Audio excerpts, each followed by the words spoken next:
Well, hello. It's been a minute. Been a little while.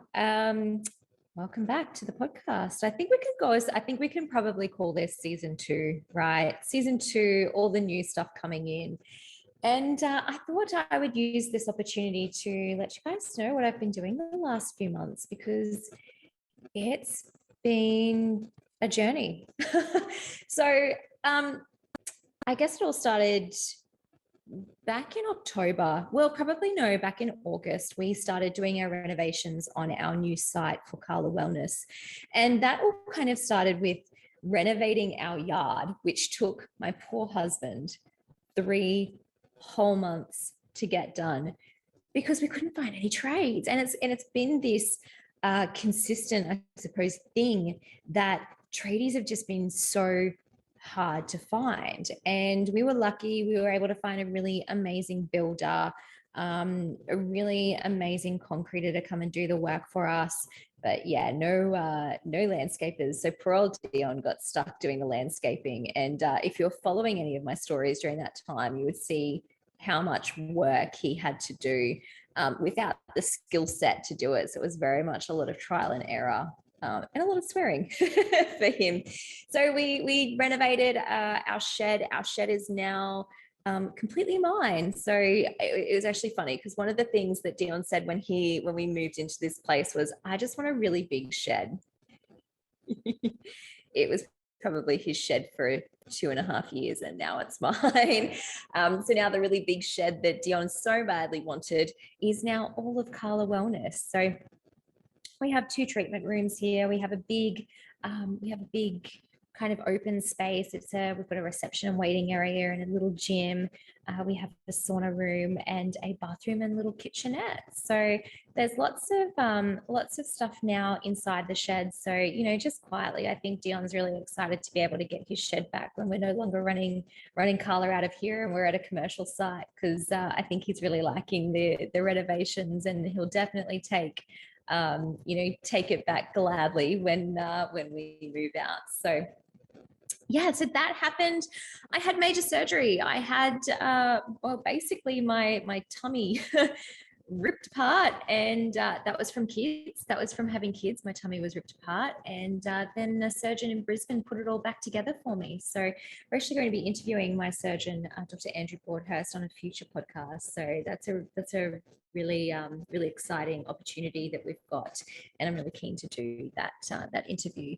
And so I had my abs pulled back together. I have had 3 large boys.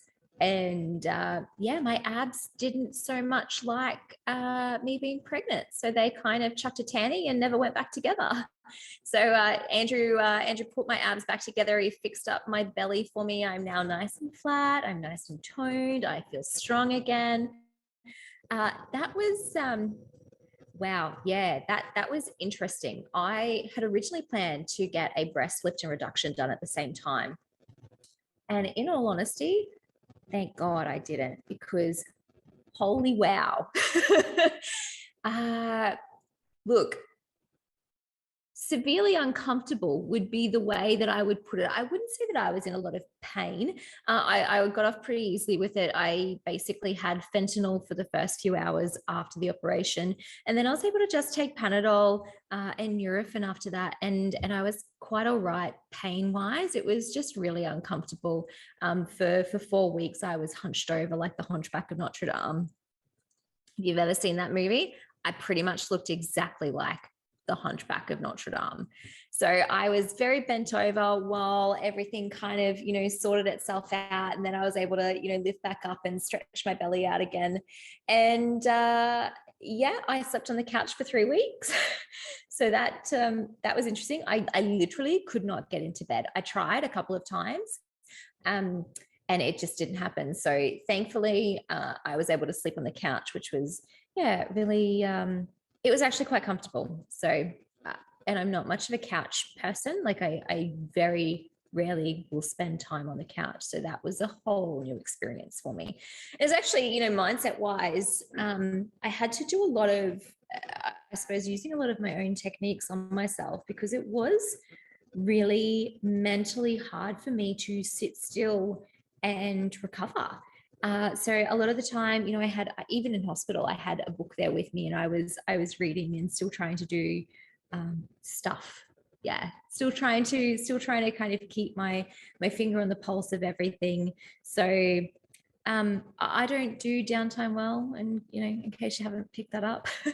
So it was definitely a learning experience for me to sit and not actually be able to physically do anything for 6 weeks. And then when 6 weeks hit, I was, back into doing just some very gentle treatments. I did a lot of Reiki, a lot of coaching during that time. And then when I was able to, I got back into sort of more of my body work and movement.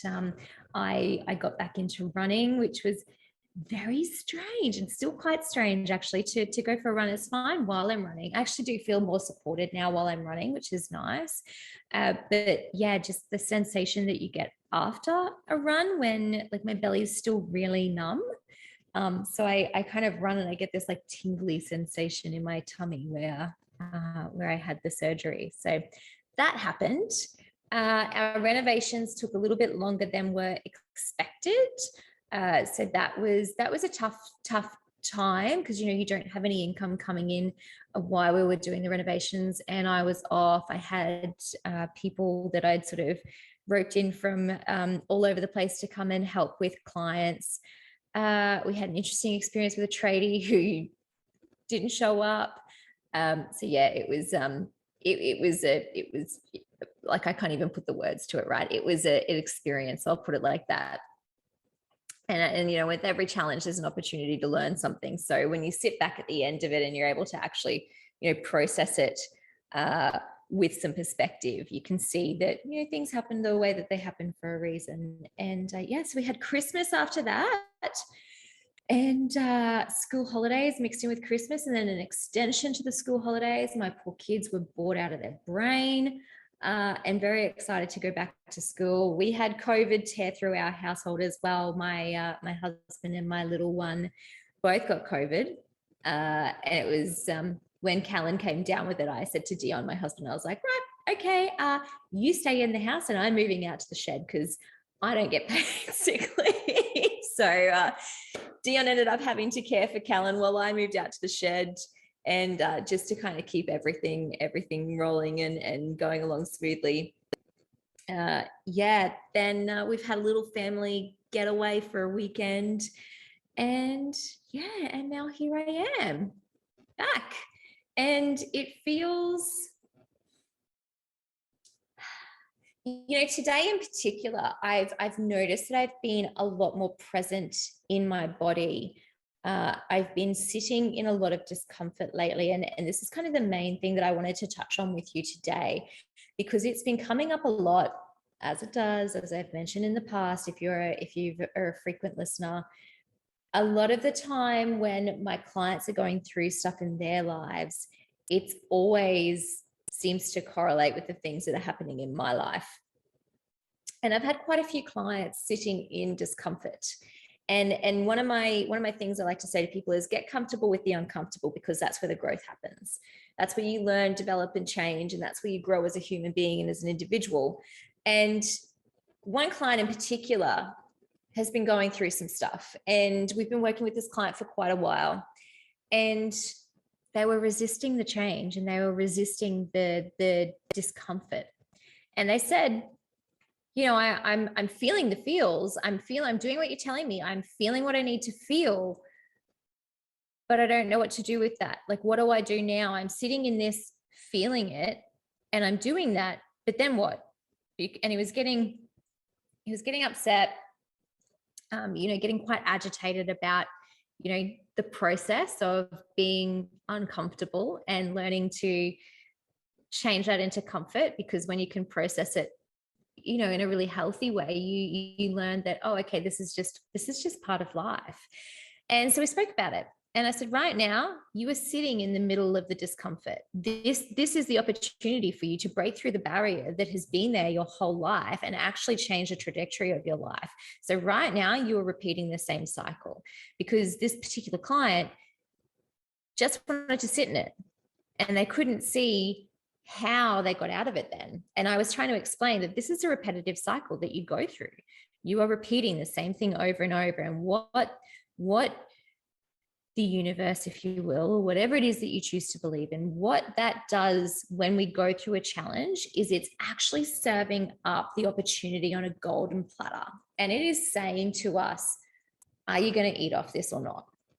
So whenever we're going through something really, really difficult in our lives, it is the universe, or I said God, or whatever your belief is, you are being gifted this opportunity on a golden platter to learn something about yourself, to change a toxic cycle that you may be repeating. And if you, I call it the lazy brain, if you use lazy brain and you go, well, I don't want to do that because it hurts too much and I don't want to deal with the discomfort, so I'm just going to sit here, I'm going to wait for it to pass, I'm kind of just going to ignore it, and then when I feel better, then I'll get back into things. And yep, that may be a temporary solution, but in 6 months' time, in 12 months' time, you're going to be facing the same challenge again. Only this time it's going to be bigger. So the platter kind of grows each time, right? So the universe eventually, you know, at the start will kind of hand you up this like little golden dinner plate. And it's like, here you go. Here's the lesson. Here's that challenge that you've got. This is the opportunity just sitting right here. All you have to do is stick your hand out and grab it. And if you go, oh, no, I don't really want to grab it because I don't really know what's in it. And I just don't, I'm just going to sit here and be uncomfortable and just wait for it to go away. You know, ignorance is bliss. I'll sit here in my pity party and I'm not going to do anything about it. I'll just wait. And then the next time it comes up and the universe goes, here, I've got a dinner plate for you now. And then it becomes bigger and bigger and bigger and bigger. So the bigger thing is the challenge becomes bigger and harder every single time. And, you know, some people will say, why does this keep happening to me? Ever done that? Why does this keep happening to me? It keeps happening to you because you're being gifted an opportunity to change something and you're ignoring it. And you're choosing to sit right in the middle of it rather than break through the barrier. Because on the other side of the barrier, that's where the comfort is. So you're sitting in the discomfort. And if you choose to stay there and wait for like that uncomfortable feeling to go away, it never really goes away. You just band-aid it. You're just covering it over. But if you choose to break through that discomfort, if you choose to break through the barrier that's been holding you back from achieving your goals, that's where the comfort is. And so I'm sitting here explaining this to my client the other day and explaining how, you know, if you continue to sit in this, if you continue to ignore it, if you continue to act like a 9-year-old like you are right now, chucking a tantrum, you're going to be in the same position in 6 months' time. And he kind of went, huh. Now, I didn't kind of go straight, you know, all out on him. I have a particular way of being able to do these things that I allow you to sit in your shit. I allow you to sit there and throw yourself a pity party. And then when you're done chucking a tantrum about it, that's when I come in and with perspective and we talk about it properly and we actually get somewhere with it. So I'm very strategic with how I approach these things, right? So we sat down, we talked about it, and I said, you're given this opportunity to be comfortable on the other side of the wall, but you're just going straight up to the wall and smacking your head on it and like doosh, doosh, doosh. Like, okay, you're not going to get through the wall doing that, but you're going to be in a lot of discomfort. So I said to him, go and do this, push through this, put yourself in that area where you're uncomfortable. Push through the discomfort. This is the opportunity to push through the discomfort.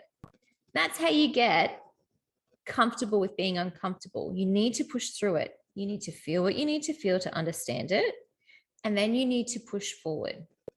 It's the only way to do it. That's the only way to make achievement, to achieve anything in life. That's the only way to reach goals. You need to push through the discomfort. You can't go to the gym every single day and not put yourself in a position where you're feeling a little bit uncomfortable. You might break a little bit of a sweat and expect to get results, because you quite simply will not get results unless you're willing to push yourself. It's the same thing with life. It's the same thing with the challenges that we face in life. If we're not willing to push through the discomfort to get to the comfort that's on the other side, you'll never achieve it. You'll always be uncomfortable. It's like, pick the version of hard that you want to deal with. Do you want to deal with the discomfort and the hard feelings of what you're going through right now And that's a forever thing. If you continue to ignore the opportunity to break through, you'll forever be uncomfortable. And that's hard. But if you choose to have a little bit, like a tiny little bit of discomfort right now, push through, break through, you get comfortable on the other side. Like, it's like, ah. And I know it sounds so simple, because it's easy for me to say, right?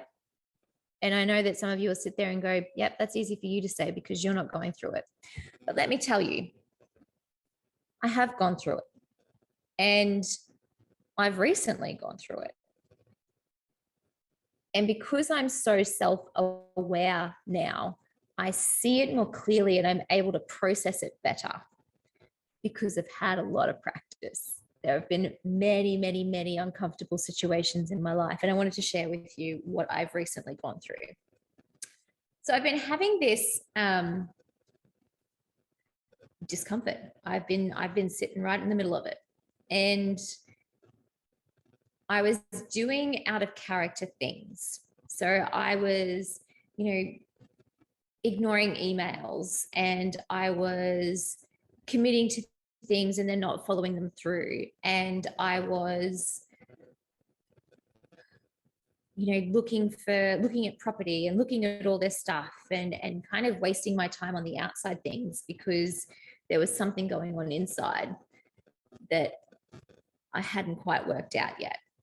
And I wasn't aware of it initially. And I was doing all this stuff. And then I kind of sat, and someone said to me, like, I've got very good mentors, very good coaches, and I listen to them. And I know that when they have tough conversations with me, it's to help me. It's not to pick on me. It's not to point out my flaws. It's to say, you are going through something right now. I can see that. And I'm here to help because I'm going to call it.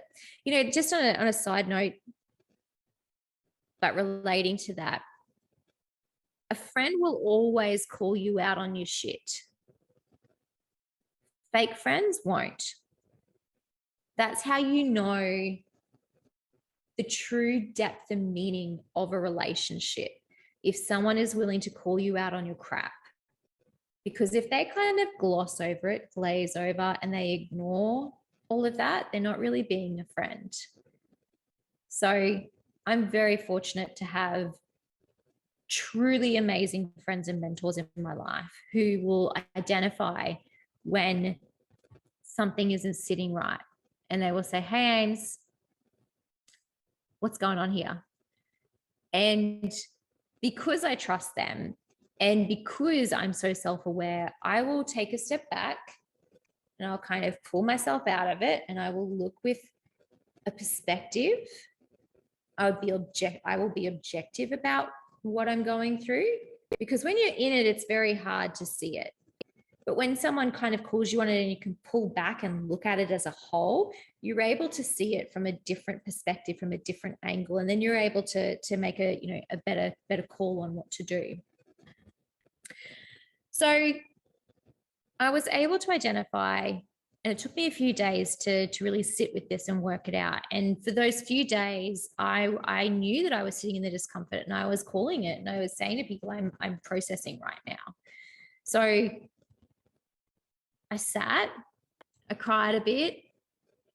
I thought over all of the things in my life. I considered, what are the 6 basic human needs and what need am I not fulfilling at the moment? And I was able to work out the variety. Uncertainty is the need that I'm not fulfilling right now. And deeper than that, the kind of root cause of that is, for the very first time in my life, I have a safe stability. I have been in a really healthy, stable relationship for 6 years. And I've never had that before, ever. I've had 2 serious long-term relationships, and my first one was a shit show. And realistically, it was probably 2 years into my former relationship, which was 8 years. 2 years in, I probably, started to check out of it And because I didn't know any better and because I was young, I felt really stuck and trapped in that relationship. And so I stayed for a further 6 years. And I've now had this business for 2 years. It's 2 years next month. Yay, so exciting. I've now had this business for 2 years and it's flourishing and it's beautiful and I love it. And then I stepped back and I looked at my life and I went, I'm fucking bored. I'm bored. Like, where's the variety? Where's the uncertainty? Everything is so certain in my life. I have a wonderful business that is performing well, that is growing well, that has just doubled revenue in the last month. And I have this beautiful, safe relationship that I've been in for 6 years that has no drama. We're very open and honest with each other. We communicate really well. And there's no uncertainty in my life. Everything is really stable. And one of our 6 basic human needs is uncertainty, variety. So we have certainty and uncertainty. We need things to be certain in our lives, but we also need an element of uncertainty. And what I was outwardly doing for the last few months has been trying to create a level of uncertainty. And it just hasn't been happening. It was me sitting, banging my head up against the wall, and trying to create this uncertainty in my life.